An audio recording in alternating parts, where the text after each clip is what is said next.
Olá pessoal, sejam bem-vindos a mais um vídeo do Fórmula C.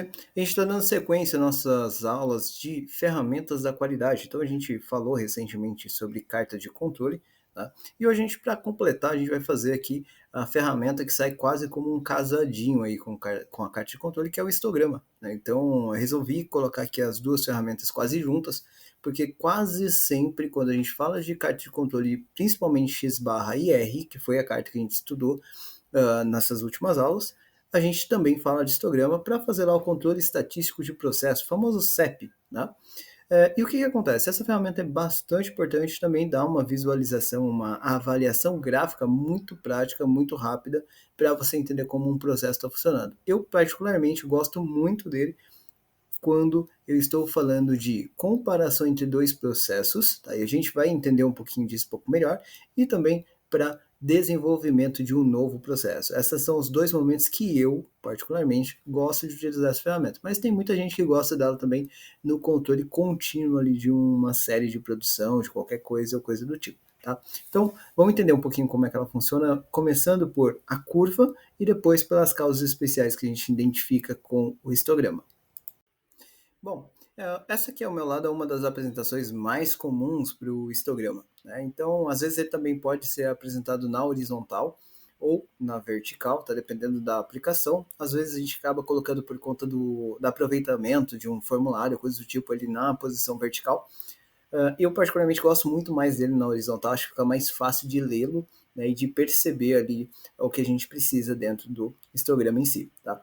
Outro ponto importante o histograma ele tem toda uma estratégia de como você faz, como você monta o histograma.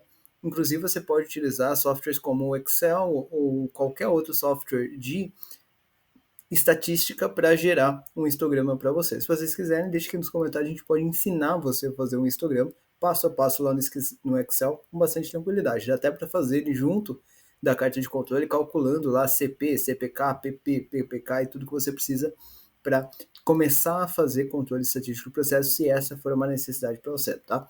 Mas o que a gente tem aqui? Tá? O histograma em si, ele é um gráfico de barras, tá? Então ele é um gráfico de barras que tem categorizações. Então cada uma dessas barras que você vê ali nesse gráfico, né, nessa apresentação, ela representa uma série, né? Então uma classificação. Então ela sempre pega um range e ela está apresentando uma contagem de quantos indivíduos de uma determinada amostragem se identificam para cada categoria que eu defini. Por exemplo, se eu estiver falando de faixa etária, eu vou ter algo como de 1 a 5 anos, de 6 a 10 anos, de 11 a 15 anos, e assim por diante, e depois eu vou fazer a contagem de quantas pessoas, quantos indivíduos se classificam em cada faixa etária. Por exemplo, se eu estiver falando de um produto usinado lá na fábrica, de uma característica, por exemplo, eu vou ter os ranges ali de medição, então os valores, e tem uma continha que a gente faz para poder definir com base no número ali de graus de liberdade que a gente está trabalhando, para a gente definir quantas categorias dessas a gente deve criar e qual é o tamanho dessas categorias. Isso a gente consegue ensinar lá no Excel, se for interessante para vocês, junto dessa aula que eu sugeri, tá? Mas entenda que essas colunas, né, essas barras que você vai ter aqui, são essas quantidades. Então a gente está falando aqui de um negócio chamado ocorrência. Tá? E a partir de ocorrência, a gente entende um termo lá da estatística que a gente usa o tempo todo, que é a moda. Né? Então aquilo que mais acontece. Tá? Então vamos pensar um pouquinho num processo qualquer.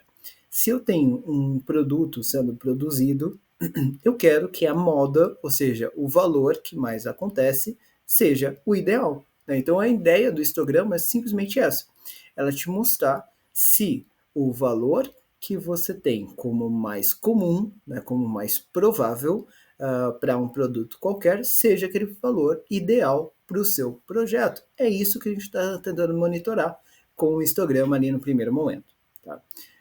Lógico, tem outras coisas que a gente monitora, tá? Mas a gente vai falar disso aos poucos, ok? Outro ponto que a gente visualiza aqui nesse gráfico, e muitas vezes ele está junto do histograma, mas não faz parte diretamente do histograma, mas eu quis manter aqui, porque a maioria das pessoas acaba enxergando junto, essa curva azul que as pessoas muitas vezes chamam de sino, né?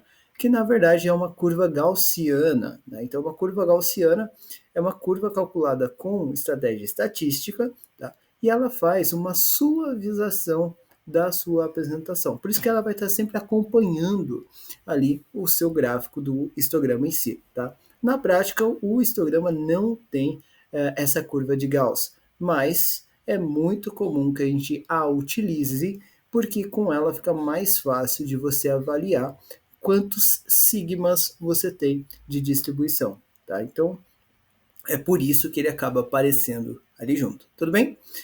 E o que vai acontecer? Então, eu vou analisar duas coisas nesse momento. Tá? Primeira coisa, a centralização dessas colunas. Tá? Então, a centralização dessa curva, talvez até. Essa centralização, ela reflete o quanto eu estou acertando o alvo lá na minha produção.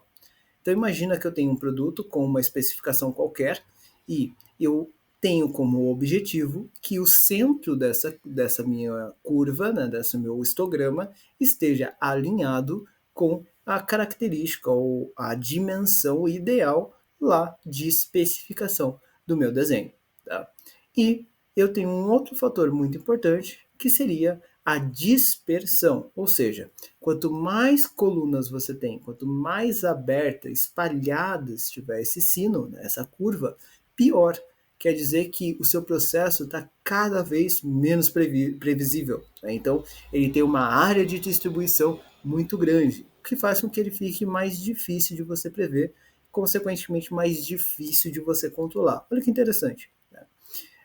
Quando você tem falha de centralização, normalmente você está correndo risco do produto fora do especificado. Quando você tem a dispersão, né, essa dispersão muito grande, provavelmente, além do risco de produto fora do especificado,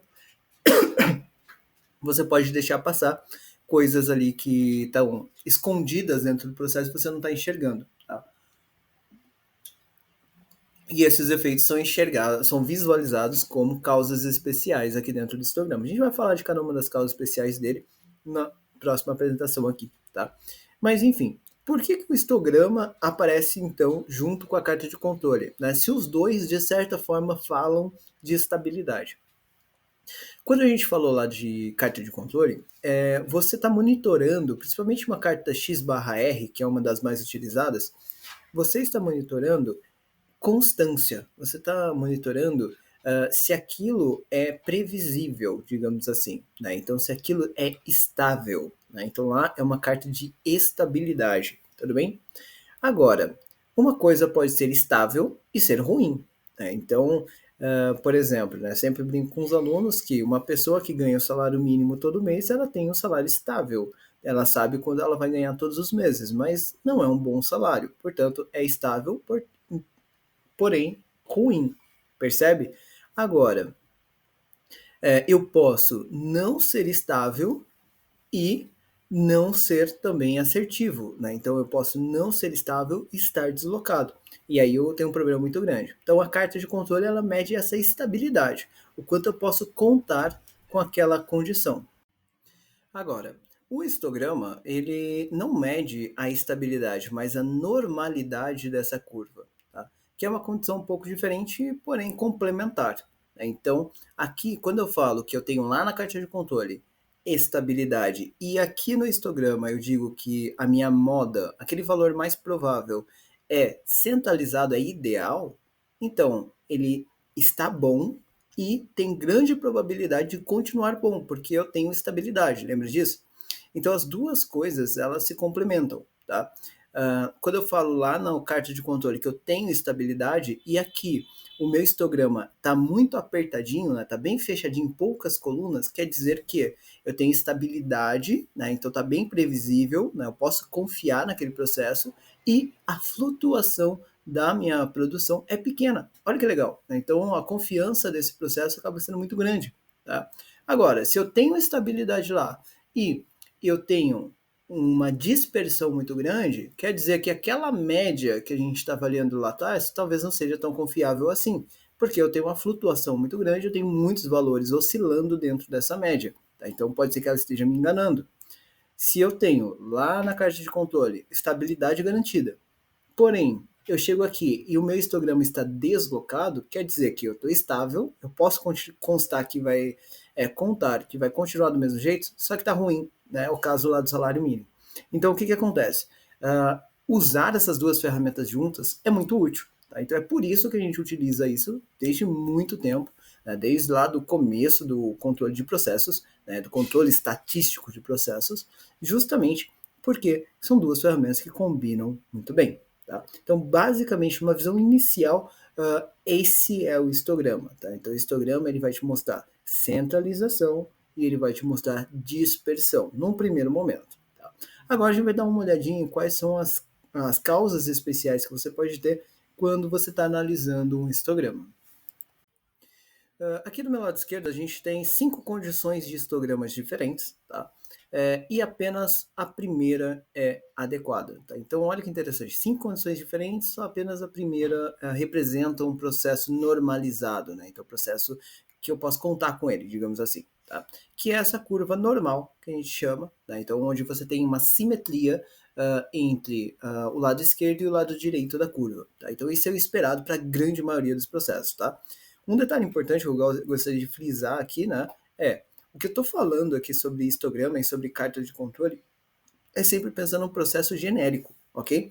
Então é óbvio, principalmente aqui no histograma, que em algumas situações você vai ter necessidades diferentes e, consequentemente, expectativas diferentes. Como, por exemplo, uma apresentação unicaudal e coisas do tipo, mas eu não vou entrar nesse mérito aqui, nesse vídeo, nessa aula. Tá? Então, antes que tenha alguém criticando aqui, dizendo que no processo X ou Y é diferente, sim, eu sei que tem casos específicos, tá? E eu estou falando aqui mais uma condição genérica, mais uma condição geral de avaliação do histograma, que é o que a grande maioria das pessoas vai utilizar, né, no seu dia a dia de trabalho. Tudo bem?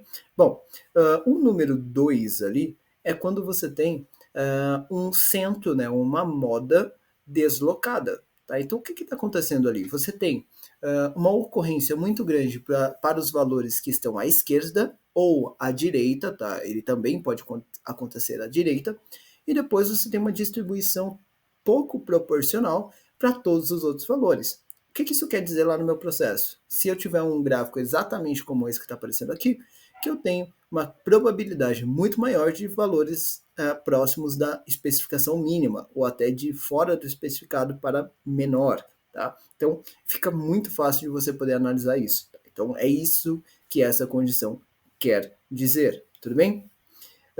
Caso 3, né, ali, você tem uma situação em que você tem vários altos e baixos, né? Porém, eu tenho 2 pontos mais altos que se destacam. Tá?